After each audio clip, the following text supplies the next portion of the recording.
Hello and welcome. Welcome to the world of fingerstyle ukulele.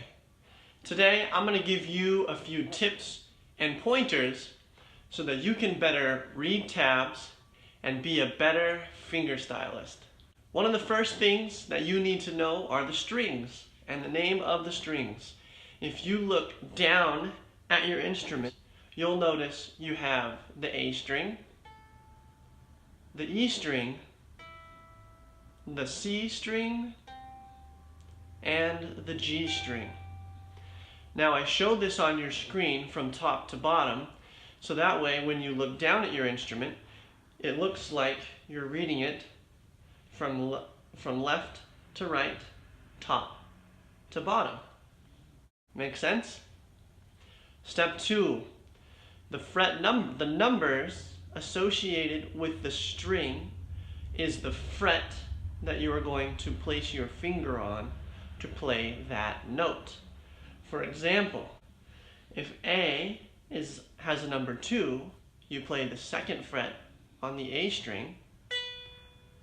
If E has the 3rd fret, you play the 3rd fret on the E string. If C has a 2 next to it, you play the 2nd fret on the C string. And if G has a 0, you play open G string. So always remember to read your tabs from left to right and go in order as you see them, like this.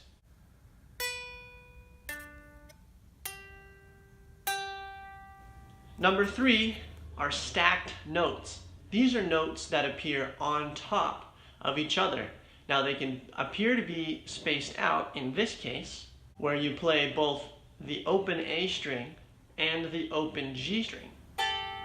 Notice how those notes are stacked on top of each other and lined up accordingly. The next set sounds like this. Notice it's open E and open C. Number 3, these are chords. So when you see all 4 notes stacked up, you're going to be playing a chord. Now, if it makes it easier for you, take the chords that you know and are familiar with and jot down what they would look like in tabs. For example, A minor, B flat, B, C, D, E minor, F, G, and so on. This will get you familiar with what chords look like, so when you see them across the tab sheet, you'll recognize what they are and where your hand position needs to go.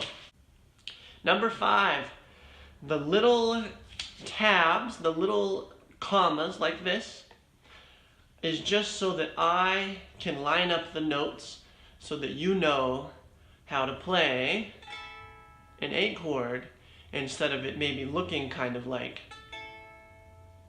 which are very different sounding, especially when you're playing the song, okay? An S means that you slide. So if you see this 3S5 on the A string, you're gonna slide from the 3rd to the 5th, and you won't pluck again. A P is a pull off. So if I had on the A string 5P3, it would sound something like this. Now notice I sort of pluck the string with my left hand, and that's okay. Sometimes the pull off will sound a little less staccato and a little more smooth. It's easier to hear when you're plugged into the amplifier. An H is a hammer on. So if I see 0H3, I'm going to play it like this. I'm going to pluck the open A and I'm going to hammer my finger onto the 3rd string. In some of my older videos, I didn't differentiate the S, the P, and the H. Instead, I used the backslash. So if it's a backslash 3 to 5, you know you're going to slide up. Or, depending on how it sounds, you may hammer on. If it's a 5/3, you're most likely going to pull off. Finally, strum pattern. I don't like strum patterns. I can't follow strum patterns. I like to follow the flow and the feel of the music. So, unfortunately, I don't put strum patterns in my tabs. If I have an introduction that has a specific strum pattern, I will insert it with U for up and D for down. Otherwise, I leave the strumming up to your interpretation because I think that's what makes every song unique. You guys, thank you so much for watching. Thank you so much for subscribing to this channel. That means a lot to me. It motivates me to make more videos for you. Because of the way I edit my videos on YouTube, it might be a little bit difficult to catch all of the tabs. Two things I've seen people do is take screenshots of the tab sheet so you can flip through and see and line up what the tab should be. Other people take and write down on a separate notebook paper and write out the tabs. However, if you want a convenient, downloadable tab sheet, go visit my Patreon page. There you can just print it out, and then you can write and make notes as you go along. This way, you can watch the video, hear how it sounds, while looking at the tabs all together so that you don't get lost.